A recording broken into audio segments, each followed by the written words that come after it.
ఒకప్పుడు డొక్కా సీతమ్మ గారు ఎంత అన్నదానం చేసేదో మహాతల్లి. ఓ బ్రాహ్మణుడు వచ్చాడు, కూర్చోబెట్టి అన్నం పెడుతోంది. ఆయన అన్నాడు, నాకు పెళ్లి అవ్వలేదు, ఇన్నాళ్లకు పెళ్లి కూతురు ఒప్పుకుంది చేసుకుంటానని, కానీ బంగారు ఆభరణం ఏదైనా పెట్టమంది, ఏదైనా ఆభరణం ఇస్తే అన్నం తింటా, లేకపోతే తిన్నన్నాడు. అప్పటికే అన్నదానానికి ఆవిడ ఒంటి మీద నగలన్నీ వెళ్ళిపోయి ఒక్క కంటి ఉంది. ఆవిడ భర్త వంక చూసి కంటి ఇచ్చేస్తానంది. ఆయన పక్కకి రమ్మనన్నాడు, అన్నీ అయిపోయాయే, ఆ కంటె ఒకటే ఉంది. ధూర్త బ్రాహ్మణుడు అన్నం పెడితే బంగారం అడుగుతున్నాడు, తినకపోతే పోతాడని. తప్పు. అతిథి విష్ణు స్వరూపం, అభ్యాగతి స్వయం విష్ణు.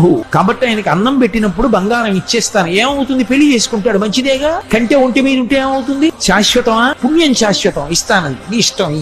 కంటి తీసి ఇచ్చింది. ఆ కంటి తీసుకెళ్లి అరిటాక్ కింద పెట్టి ఆయన అన్నం తినేశాడు సంతోషంగా. ఉత్తరాపోసనం పట్టాడు, చేయి కడుక్కోవడానికి బయటికి వెళ్ళాడు. ఊరంతా కలిపి ఎంత ఉంటుంది ఆ గన్నవరం. కాబట్టి ఆ బంగారు కంటె కనపడింది ఆకెత్తుతుంటే సీతమ్మ గారికి. అయ్యో వెర్రి బ్రాహ్మణుడు కంటె మరిచిపోయాడని పరిగెత్తుకెళ్లారు, కనపడలేదు. భర్తని పిలిచి వెతకమన్నారు, ఎక్కడా కనపడలేదు. అయ్య బ్రాహ్మణుడు ఇంత కంటె అడిగాడు, వెళ్ళిపోయాడని పడుకుని నిద్రపోయారు. ఆవిడకి కలలో శ్రీ మహావిష్ణువు కనపడ్డారు. సీతమ్మ, ఇంతమందికి అన్నం పెడుతున్నావే, ఒక్కసారి నీ చేతి అన్నం తినాలనిపించిందమ్మా, బ్రాహ్మణ రూపంలో వచ్చాను. అభ్యాగతిని గదు పరీక్షించాలని కంటే అడిగాను, ఇచ్చేశావమ్మా.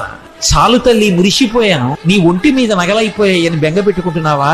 ఇంతకింత బంగారం నేను ఇస్తాలే అమ్మా. ఆవిడ లేచి భర్తకి చెప్పింది కళ. ఎప్పుడు దున్నే పొలమే. ఆయన పొలానికి వెళ్ళారు. సాయంకాలం వచ్చేసే ముందు ఏదో గొప్పతో అవుతున్నారు. ఖంగుల శబ్దం వచ్చింది. కొంచెం మట్టి తీసి చూశారు. ప్రదోష వేళ బిందె కనపడింది. ఉత్తరీయంలో మూట కట్టి ఇంటికి తీసుకొచ్చి మూత విప్పి చూశారు. బిందె నిండా బంగారు కాసులు. అంత ఐశ్వర్యం ఇచ్చేశారు శ్రీ మహా